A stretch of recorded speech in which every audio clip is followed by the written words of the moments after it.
tunafurahia sana Jehova. Tunalihimidi jina lako mfalme wa wafalme. Pigia makofi Bwana wa mabwana. Mshangilie Bwana. Bwana anastahili. Bwana anaweza.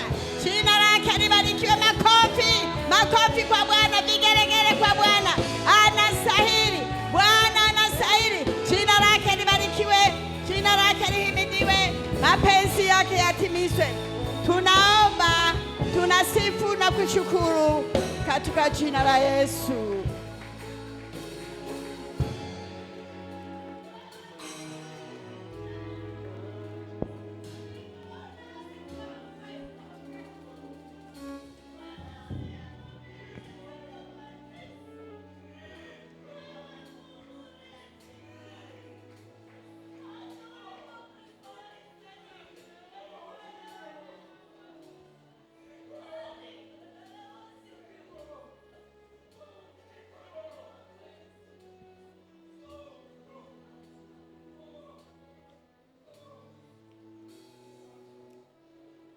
Amen.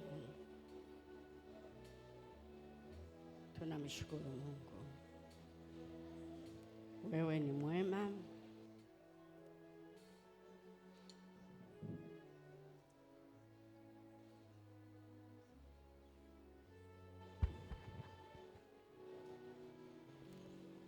Baba, asante. Tunakusifu, tunakushukuru kwa siku ya leo. Ni siku ya ushindi, ni siku ya baraka.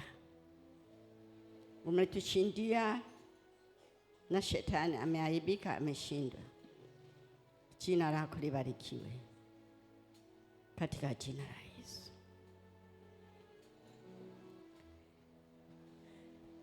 Kila mmoja asimame amshangilie Bwana, amwambie Yesu amefufuka. Yesu amefufuka. Jina la Bwana libarikiwe. Amefufuka. Amefufuka. Yesu amefufuka. Yesu amefufuka. Mwambie sisi ni washindi. Sisi ni washindi. Jina la Bwana libarikiwe. Tumeshinda. Tumeshinda. Jina lake libarikiwe. Tumemshinda shetani. Hakuna shetani hajashinda. Tumeshinda. Makofi kwa Bwana. Haleluya. Amen. Mungu awabariki. Santeni, praise. Ukae ukijua umeshinda. Hakuna kushindwa. Yesu amefufuka, tumefufuka pamoja naye na tumeshinda. Amena. Makofi kwa Bwana. Mshangilie Bwana. Tumeshinda. Bila ufufuo hakuna ushindi. Bila ufufuo tungeliweza wapi? Hakuna. Amekufa, kawekwa msalabani, akazikwa, amefufuka. Hayupo tena kaburini. Amena. Ni ushindi wangu, ni ushindi wako. Amen. Mwalimu kiongozi wa maombi alikusia jambo moja ambalo ninalo. Ufufuo wa Yesu ulifumbua macho. Na ndio kichwa, sijui alikuja usiku akachukua hiyo.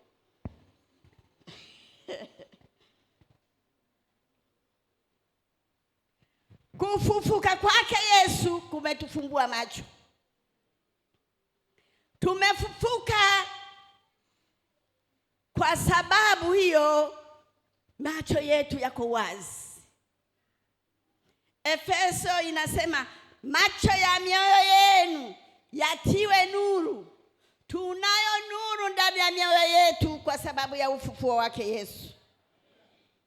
Angeliendelea kukaa msalabani, angeliendelea kukaa kaburini, hakuna ushindi.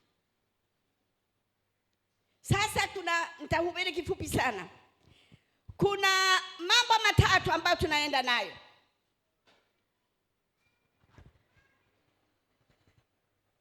Nikupe kichwa. Kichwa ni kufufuka kwake Kufufuka kwa Yesu kulifumbua macho yetu. Kufufuka kwa Kristo kulifumbua macho yetu. Hapo ulipo umefumbuka, macho yako yako wazi. Sio haya ya mwili, macho ya rohoni. Macho yako ya rohoni yanaona, yanaelewa, yanaufahamu kwa sababu ya ufufuo wake Yesu Kristo. Kabla ya ufufuo watu hawakuweza. Tufungue Luka sura 24 mstari wa 1 mpaka wa 7.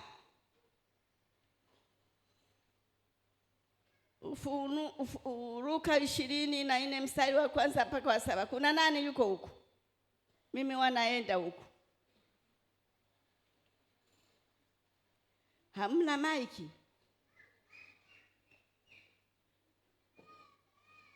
Sasa leo unasoma wewe.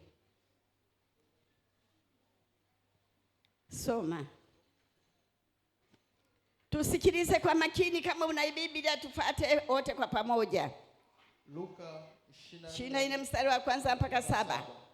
Inasema, hata siku ya kwanza ya juma ilipoanza kupambazuka, walikwenda kaburini, wakiyaleta manukato waliyoweka tayari.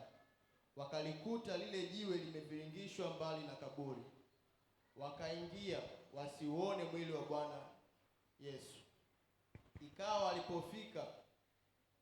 Ikawa walipokuwa wakifadhaika kwa ajili ya neno hilo, tazama, watu wawili walisimama karibu nao, wamevaa nguo za kumetameta. Nao walipoingiwa na hofu na kuinama kifudifudi hata nchi, hao waliwaambia, kwa nini mnamtafuta aliye hai katika wafu? Hayupo hapa, amefufuka. Kumbukeni alivyosema nanyi alipokuwa akaliko Galilaya, akisema, imempasa mwana wa Adamu kutiwa mikononi mwa wenye dhambi na kusulubiwa na kufufuka siku ya tatu. Malizia mstari wa 8. Wakayakumbuka maneno yake. Tushukuru Mungu. Baba yetu, katika jina la Yesu tunakushukuru kwa sababu ya siku ya leo. Ni siku ya ushindi, tumeshinda. Shetani hana nafasi tena juu yetu.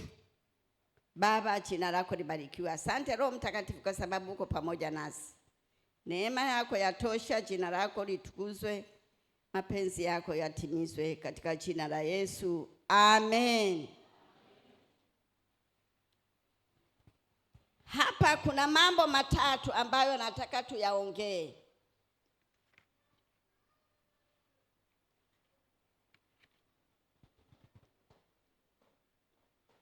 Mambo ya matatu ambayo tutayaongea ni la kwanza, alafu baadaye nitakuwa nayarudia haya. Katika kifo chake Yesu walifumbuliwa macho yao. Wana wa Israeli walipokuwa wakimlilia Yesu, wana wa Israeli walipokuwa wakiwa na Yesu, Yesu alikuwa anawaeleza mambo mengi, lakini macho yao yalikuwa hayaelewi, hayajafumbuka. Ndio maana pale mstari wa 24 aliwaambia mambo matatu. Mstari wa 24 mstari wa 6 anasema, hayupo hapa, amefufuka.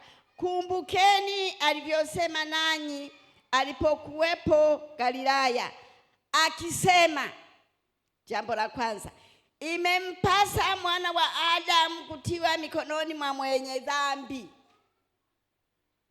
Pamoja na kwamba aliwaeleza, hawakuelewa, hawakufumbuka macho. La pili, alisulubiwa. La tatu, na kufufuka siku ya tatu. hawakuyakumbuka kabisa. Yesu alikuwa anawaeleza, mimi nitatiwa mikononi mwa watu, mimi nitawekwa msalabani, mimi nitafufuka, lakini hawakuweza kukumbuka, hawakuweza kuelewa, kwa sababu macho yao yalikuwa yamefumbwa. Hebu tusome mstari wa 31.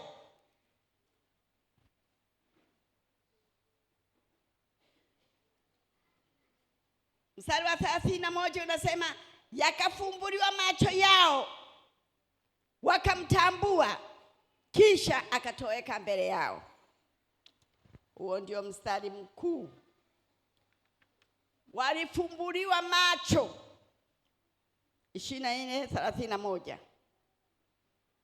Macho yao yalifumbuliwa. Walipofumbuliwa macho wakaelewa, wakajua yale. Hata Biblia inasema ule mstari wa 8 pale, tukasema wakayakumbuka. Wanawake walienda kaburini, wakawapasha habari. Walienda kupitia uvumba kule kaburini, wakakuta lile jiwe limevingirishwa, halipo kaburini. Na wao walikuwa wanajiuliza, ni nani atakaye tusaidia kuliondoa lile jiwe? Hawakuweza. Lakini walipofika wakakuta lile jiwe halipo, na wakakuta mtu amelikalia na nguo yake inameremeta. Wakaenda kuchungulia kaburini, wakakuta hakuna mtu, ila nguo zimo mule, na wakaona malaika wawili. Lakini yule mtu aliyekuwa nje akauliza, nyinyi mama mnamtafuta nani? Wakauliza, hapo nimekujumulishia wengine wanawake mbalimbali walienda, halafu na wanafunzi. Sasa nakuelezea kwa ujumla mustasari wake wote. Walipoenda wakaambia, mnamtafuta nani katika wafu? Hayupo, amefufuka. Kama alivyowaeleza. Wanafunzi walikuwa pamoja na Yesu. Yesu alikuwa anawaeleza, mimi itabidi nife, mimi itabidi niwekwe msalabani, mimi itabidi nitiwe mikononi mwa wenye dhambi, mimi itabidi nifufuke. Lakini hawakuweza kumwelewa.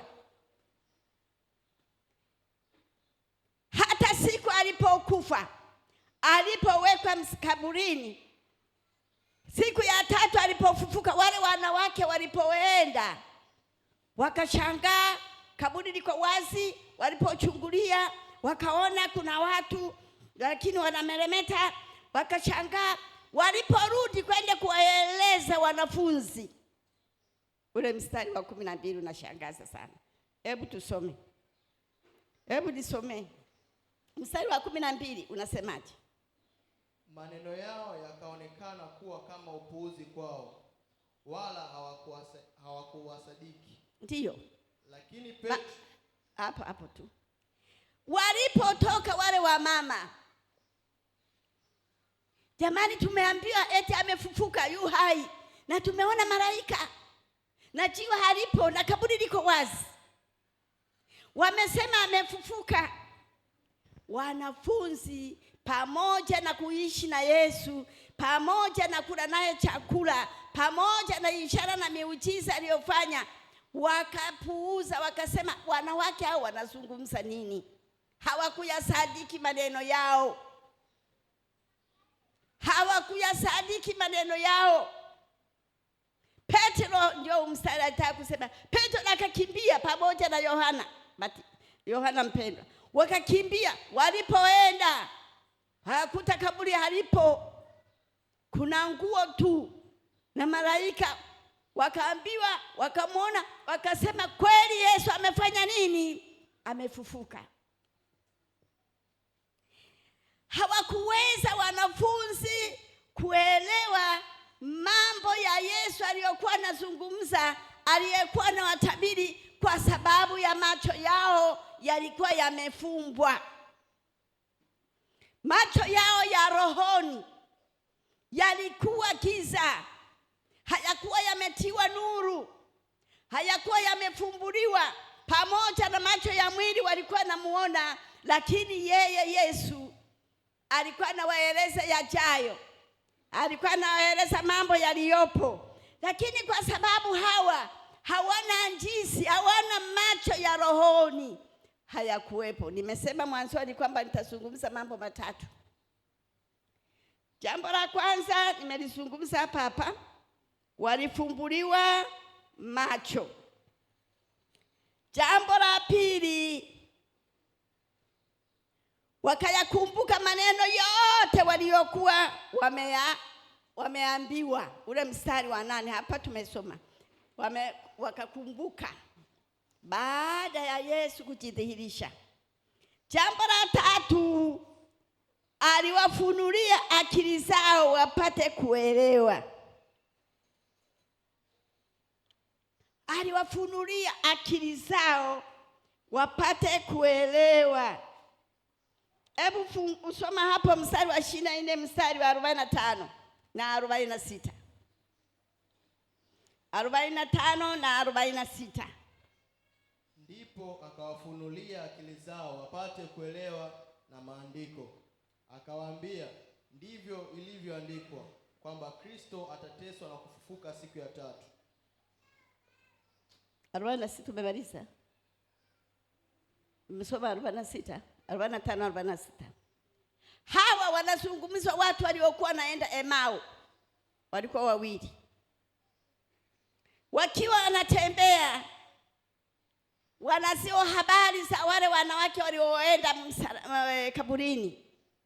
Wakiwa njiani wanatembea, wakastukia mtu mmoja naye amekuja kuungana nao.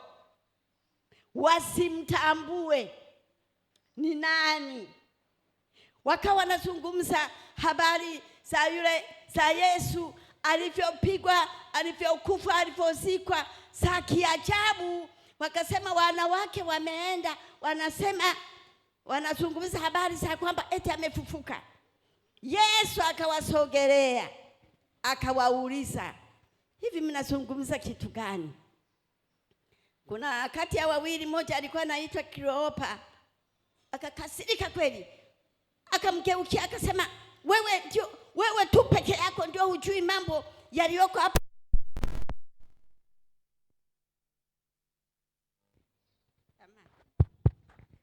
Halo.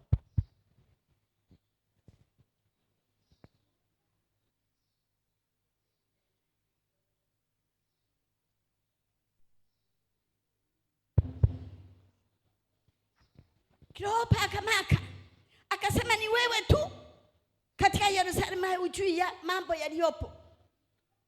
Akawauliza, mambo gani? Akasema si mambo ya Yesu. Alikuwa mwema na walitarajia kwamba ndiye atakayeleta utawala katika wana wa Israeli. Mtu alikuwa mwema, wamemkamata, wamempiga, wamemsulubisha, wamemsika.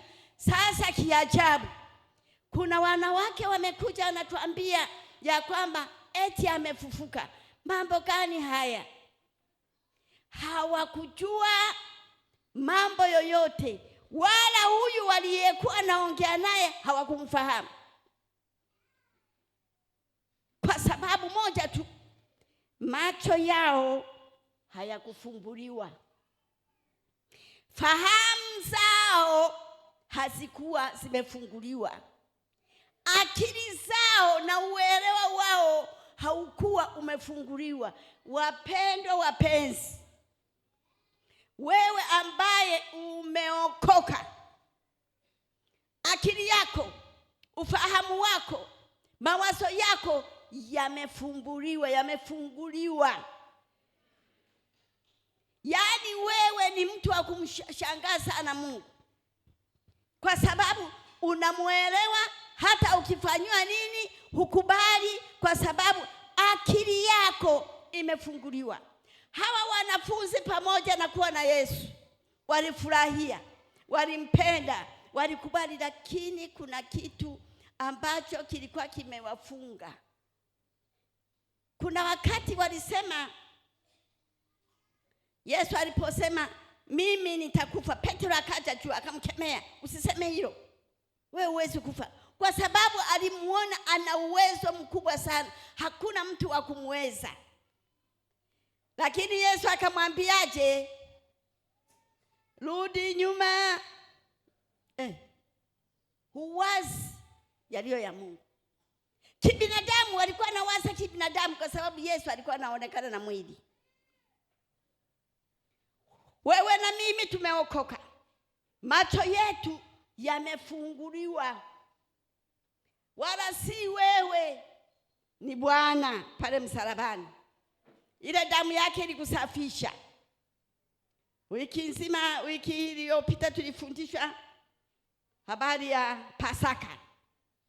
Lakini leo kama ingelikuwa ndio kabisa, asubuhi na mapema amefufuka. Na sasa sisi tunaogelea katika ufufuo wake. Na katika ufufuo alikuja kutangaza imekwisha. Alikuja kutangaza hakuna kushindwa tena. Kaburini hayupo tena. Amefufuka. Kufufuo ni ushindi wa watu wa Mungu. Wana wa Israeli wakashangaa. Hawa watu wa Emau wawili waliokuwa wanatembea, wakawa wanatembea na Yesu anaye akajaribu, kama jioni ikafika sasa, watu sasa jioni sasa tufanyeje? Wale wanataka kwenda hivi. Yesu naye akajifanya kama haoni, akaanza kwenda naye akaendelea hivi. Wakamwambia, Bwana hapana, njoo Bwana, mbona jioni, kaa kesho utaenda. Yesu akakubali, akaenda na bila kumjua ni nani. Uwe makini na wewe. Unaweza ukamkaribisha mtu ambaye siye, kumbe ni malaika. Hawa watu walikuwa wanatembea na Yesu, hawakujua ni nani, kumbe ni yeye, kumbe ni Yesu. Yesu anaweza kutembelea nyumbani kwako akawa mtu mwingine kabisa.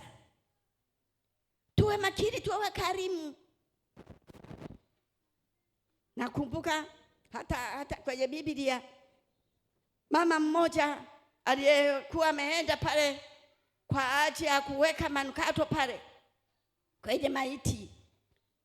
Alipomkosa Yesu akaanza kulia, nyuma yake akajitokeza mtu mmoja akamuuliza, mama unalilia nini? Mama yule akafikiri ni mfanyakazi wa bustani. Akasema, Bwana niambie kama wewe umemweka, niambie mimi niende nikamchukue.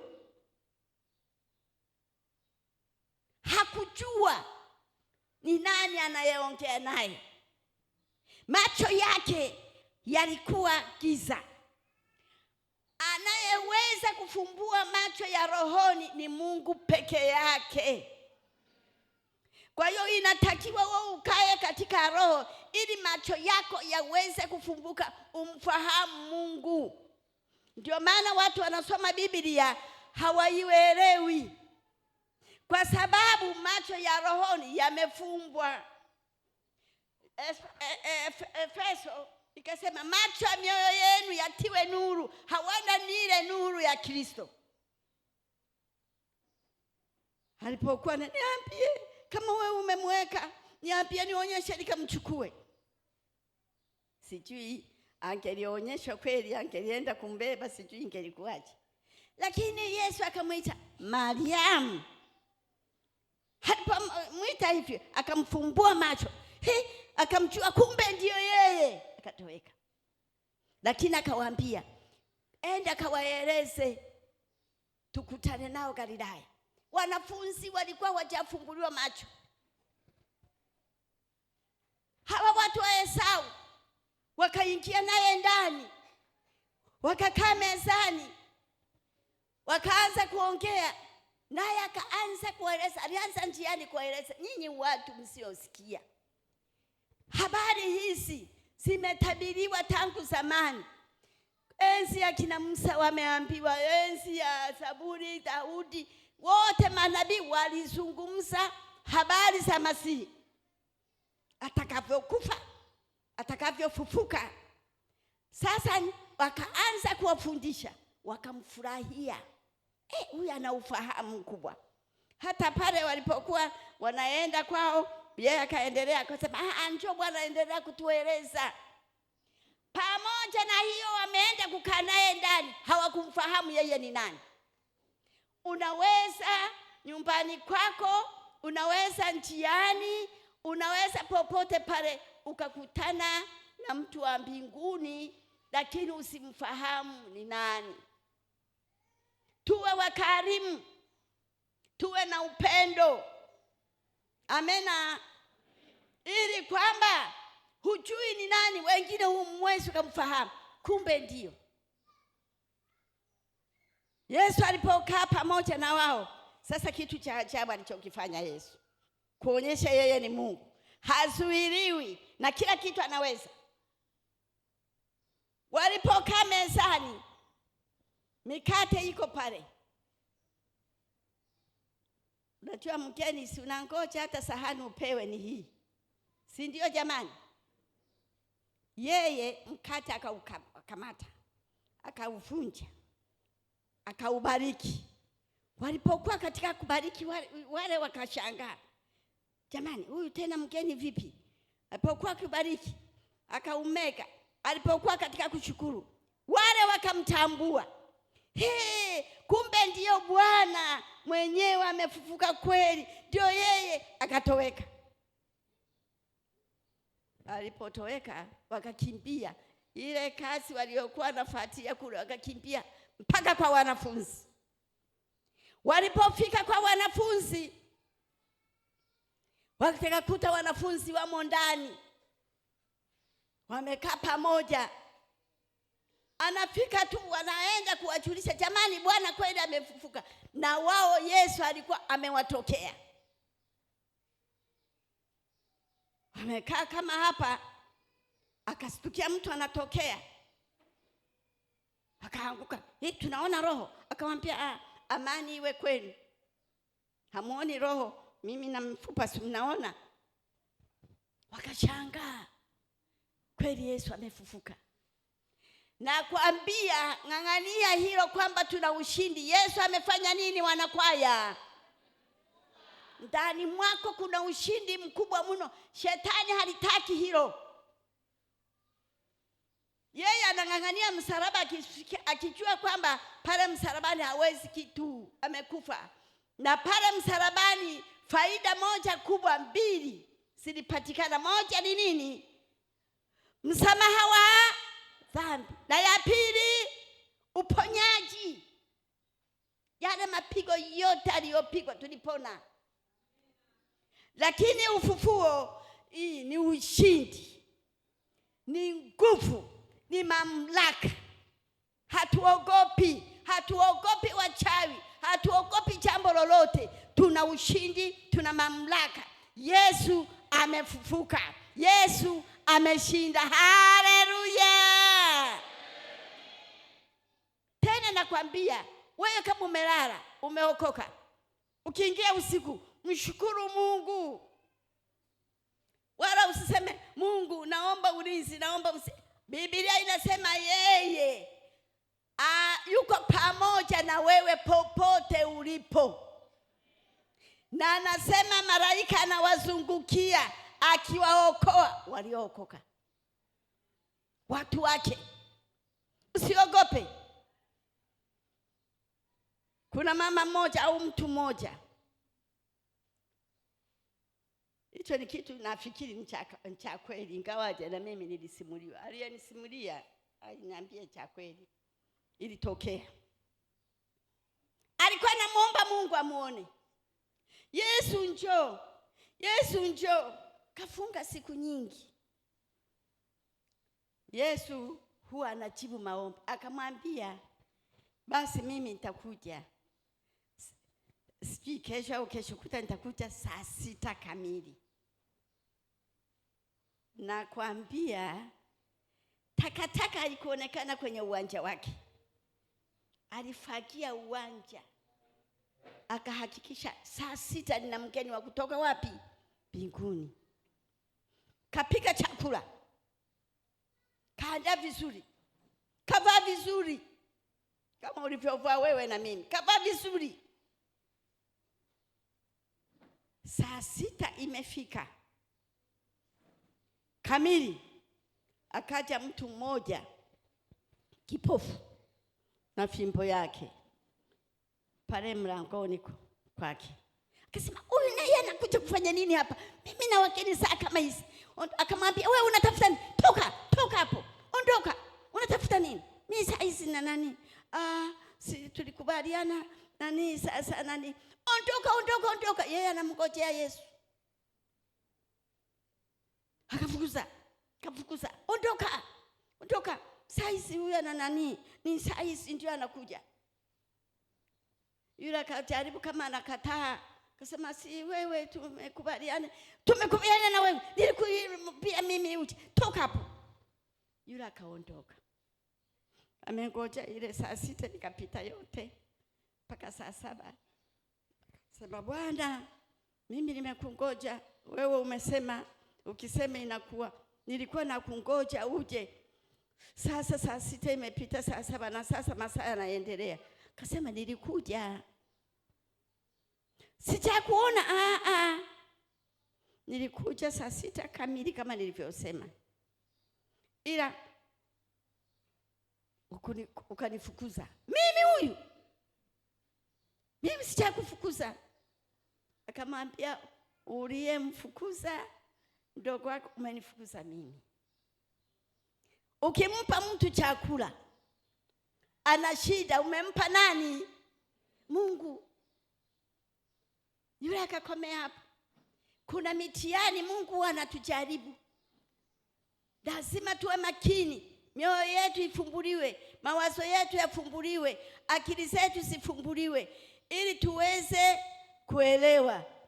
Tukisha kuelewa tuweze kujua ya kwamba hakika Mungu wetu amesema. Walifumbuliwa akili zao. Walifumbuliwa macho yao. Ufahamu wao wote ulifumbuliwa. Na Yesu kifo chake ametufumbua. Alikuwa anaongea nao Yesu. Anakula nao. Alikuwa anakaa nao. Waliona ishara na miujiza. Lakini hawakumuelewa. Hata nakumbuka Petro aliapa akamwambia Yesu, wewe unasema nini? Usiseme hilo. Wewe utakufa. Badala yake nitakufa mimi badala yako. Hakuelewa anachokiongea. Lakini Yesu alipokamatwa alimkana mara ngapi? 3. Na Mungu akaweka shinikizo. Ile jogoo alipowika mara ya kwanza pia 3. Petro alipotazama hivi akalikumbuka lile neno, alipo akatazamana na Yesu. Petro akalikumbuka lile neno, akatoka nje akalia. Wewe na mimi tumefumbuliwa macho. Kuna watu hawajafumbuliwa macho. Kuna watu hawajafumbuliwa macho. Kulielewa neno la Mungu ni Mungu amefanya kitu pamoja na wewe. Amekufungua ufahamu wako, amefungua uelewa wako, amefungua mawazo yako. Na lile neno limeng'aliziwa, lina nuru kwako likapenya. Kwa hiyo ndio maana ukisoma sana hapa inakuambia wewe uende ukawajulishe wale watu habari za wokovu, ili watu wapate nuru. Hatutaki watu wawe kama wa Petro na wanafunzi walikuwa na Yesu, lakini macho yao yalikuwa hayaoni. Walikuwa na masikio ya kusikia lakini hawasikii, hawalijui neno. Lazima neno lipenye ndani ya mioyo yao, lifungue fahamu zetu. lifungue akili zetu. Litafunguliwaje? Kwa kuokoka, kwa kumwamini Yesu na kumkiri ya kwamba yeye ni Bwana na Mwokozi. Yeye unapotamka Yesu nisamehe dhambi zangu, yeye anakusamehe, anafungua. Ni kama mtu kanisa, ukichungulia dirishani unaona viti, lakini kama mlango umefungwa na madirisha uwezi ukaingia, ila utaona. Sasa kuna watu wengine wanasema wanampenda Mungu, wanasema wao wanampenda. Sisi hapa tunaweza tukasema tunampenda Mungu, sisi ni wa Kristo. Lakini kama wewe unampenda Mungu, Mungu atafungua roho yako na fahamu zako, nguvu ya Mungu ikaingia ndani, ikaonekana, na wewe ukaitumia na wengine wakaitumia. Bwana, ni kama ile Biblia inavyosema, wengine watalia wakisema tulitoa pepo kwa jina lako. Atasema siwafahamu.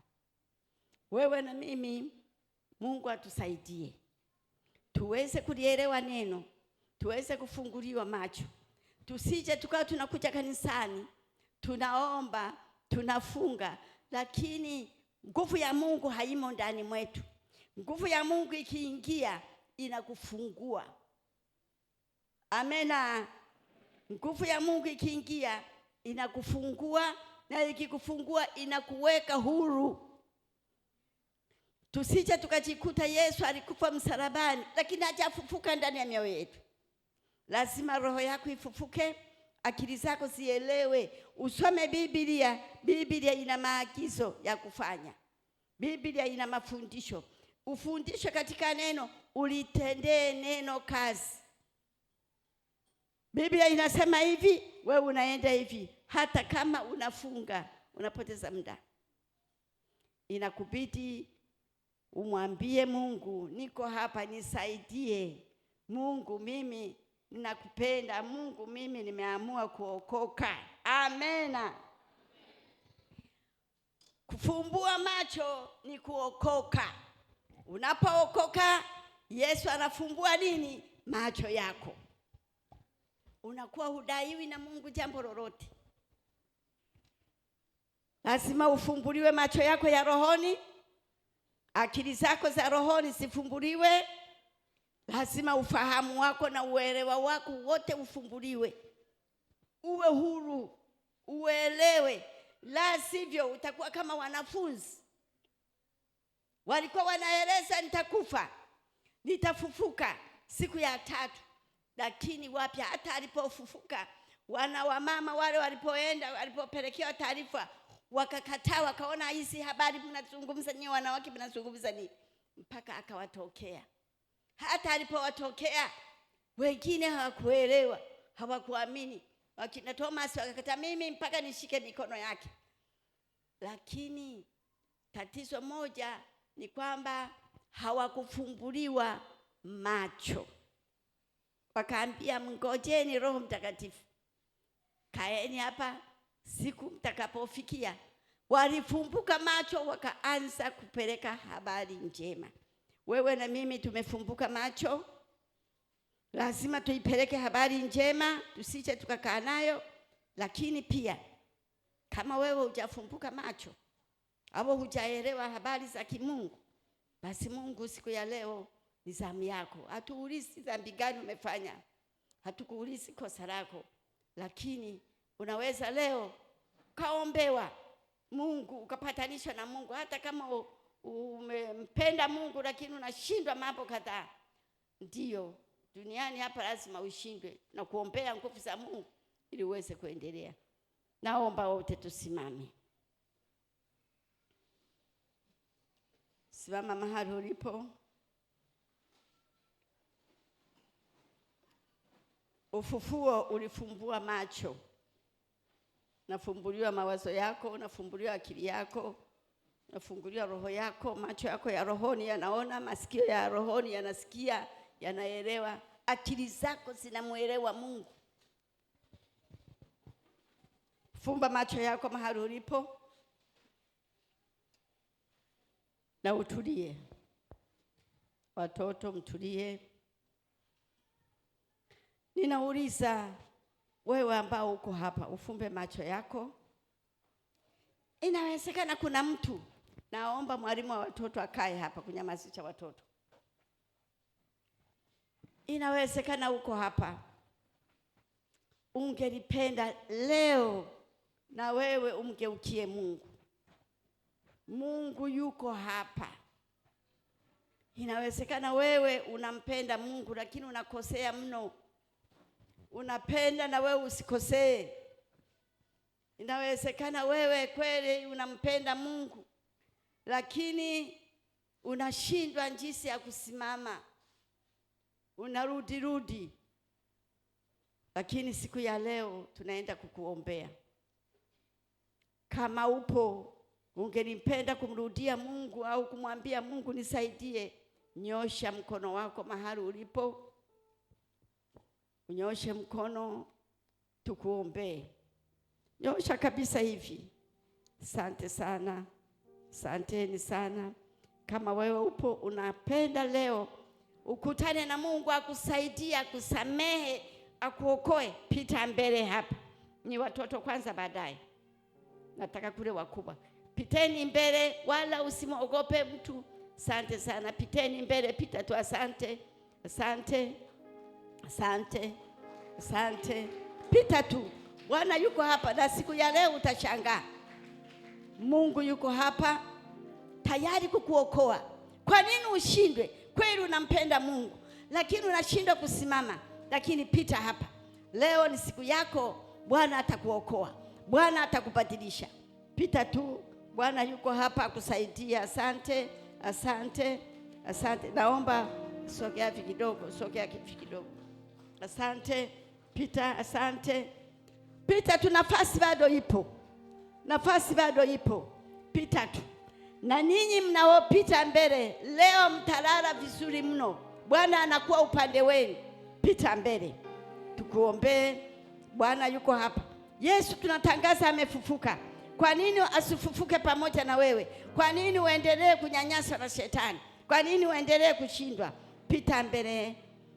Pita mbele, tutakuombea. Leo ni siku ya Bwana kukusaidia. Atakusaidia. Weka mstari ya pili.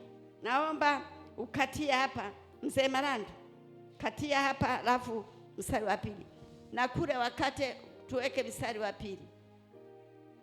Pita mbele, ni siku yako ambayo Bwana ameiweka. Bwana yuko hapa kukusaidia. Ni siku ambayo Mungu ameikusudia. Unashindwa unainuka, unashindwa unainuka. Inamaanisha una matatizo. Shetani anakuvizia. Pita mbele, Bwana atakusaidia. Kama upo pita mbele, Bwana atakusaidia. Unataka kuokoka, pita mbele, Bwana atakuokoa. Unataka kuokoka, pita mbele, Bwana atakuokoa. Unataka kushinda, pita mbele, Bwana atakushindia. Bwana yuko hapa kwa ajili yako. Fumba macho, peleleza moyo wako. Peleleza moyo wako ili kwamba Yesu leo akija, kama ile tuliposema alipokuja hakuwa na macho ya rohoni, unaweza kaenda mbinguni? Simama. Mashemasi, wazee wa kanisa, tunaomba. Sipita mbele, tusaidie maombi. Mserera, piteni mbele, piteni. Wazee, pite mbele tuombe.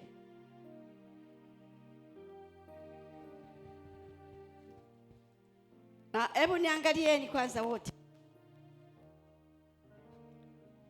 Fanyeni hivi mikono yenu. Alafu niangalieni. Sisi sasa hivi tutawaombea. Na nyinyi mtarudia maneno. Alafu mtanyamaza. Sisi tutawaombea pamoja na walioko kule nyuma. Tunawaombea, nyinyi mnanyamaza. Tutapita tunaweka mikono juu yenu. Sawa? Na waomba wale wa kule muombe kwa ajili yao wapendwa. Na kama wewe upo, naona watu wachache sana wa kuombea. Kama wewe upo, sio lazima tukuite. Unaweza ukaja mbele kuombea. Njoo pita mbele. uombe watu waweze sasa.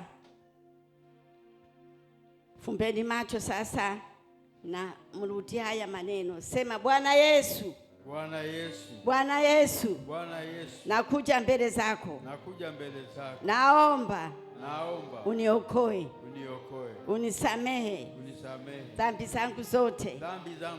Ninajuta, nimekukosea, nimetenda dhambi. Leo hii na saa hii ninakukataa shetani na kazi zako zote. Kuanzia sasa wewe sio mali yangu, sio mali yangu. Yesu, ninakuja kwako, unisamehe. Naomba Bwana unisaidie. Na leo hii Yesu, wewe ni Bwana wangu na Mwokozi wangu. Unisaidie, unisaidie, niwezeshe niweze kushinda vishawishi, kushinda dhambi. Nihurumie Yesu, ninakupenda. Asante Yesu kwa kunisamehe. Asante Yesu kwa kuniponya. Ninaenda kuomba, naenda kuombewa. Mimi ni mtakatifu. Uniponye, niponye.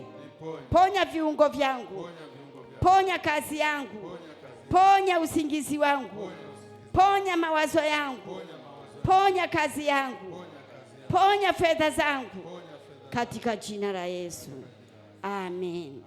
Sasa tunaenda kuomba. Fumbeni macho, wekeni mkono yenu hivyo, usiiname sana. Tunapita, tunakuwekea mkono. Baba yetu, katika jina la Yesu, wewe ndio Mungu wetu unayeishi. Wewe ndio nguvu yetu na kimbilio. Hakika wema wako na fadhili zako ziko pamoja nasi. Bwana, asante kwa sababu wewe ni Mungu mkuu. Bwana, asante kwa sababu wewe ni Bwana. Asante Mungu, tunakusifu, tunakushukuru. Watumishi wako ni hawa, wamepita mbele zako. Wao wanakuhitaji, wanakuomba Mungu uwasaidie, uwasamehe. Samehe dhambi zao Bwana. Wahurumie Bwana, uwatetee, watetee. Tunakusifu Bwana, Mfalme wa ufalme, Mungu mwenyezi, Mungu unayeweza, Mungu unayetenda. Jina lako libarikiwe, jina lako lihimidiwe, mapenzi yako yatimizwe. Bwana, asante.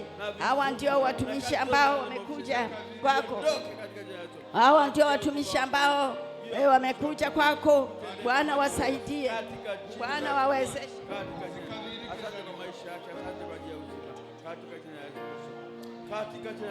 Wewe ni Mungu unayeishi. Wewe ni Bwana.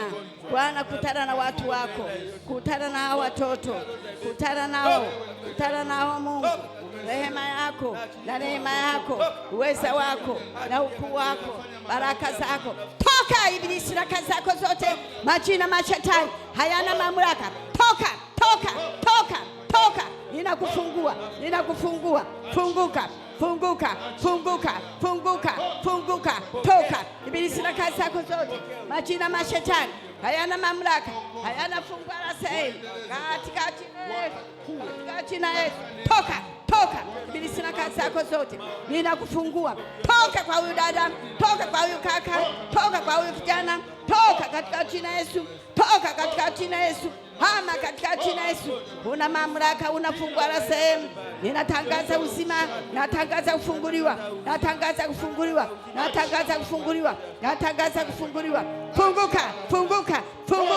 Funguka, uwe mzima katika jina la Yesu.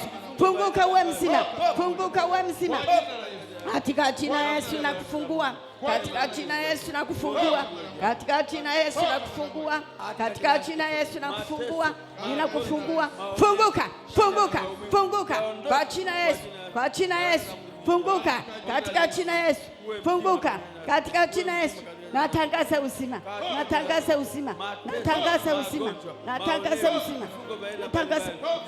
Mchungaji.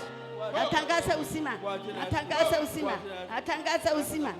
Tangaza uzima. Mchungaji.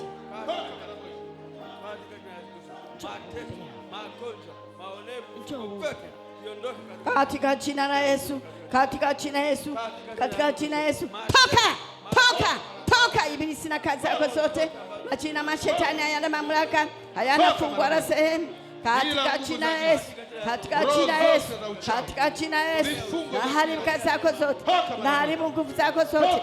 Majina mashetani hayana mamlaka, hayana fungu wala sehemu. Toka kwa mtoto, toka kwa mtoto. Hama katika jina la Yesu. Toka katika jina la Yesu. Hama. Toka katika jina la Yesu. Ondoka katika jina la Yesu. Ondoka. Baba, asante kwa sababu wewe ni mwema. Asante kwa sababu wewe ni Mungu. Asante kwa sababu wewe ni nguvu yetu. Jina lako libarikiwe. Rehema yako itoshe. Tunakusifu na kushukuru kwa sababu umesikia na kwamba umefanya. Baba, asante kwa sababu wewe ni mwema. Baba, asante kwa sababu Mungu wetu mkuu umesikia maombi yao. Umeona watumishi wako wanakuhitaji, wanakuelekea wewe.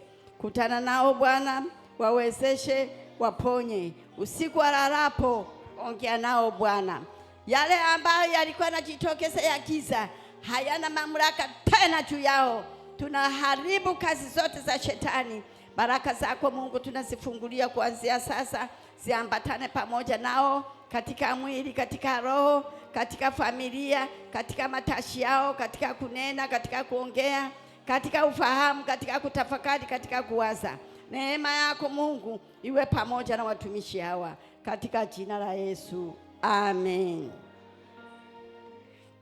Ninaomba wote ambao umekuja hapa kuombewa msimame hapa. Wote simameni hapa. Sogeni huyu baba mwenye mawani huyo, mchungaji. Sogeni hapa. Idara ya uinjilisti naomba hapo simameni. Idara ya uinjilisti na kamati yenu tunaomba. Watoto tu mrudi mkakae, watoto wadogo. Watoto mkakae, mwende huko, mmeombea tayari. Wewe unaweza kaka. Wewe unaweza kaka. Idara ya uinjili tafadhali.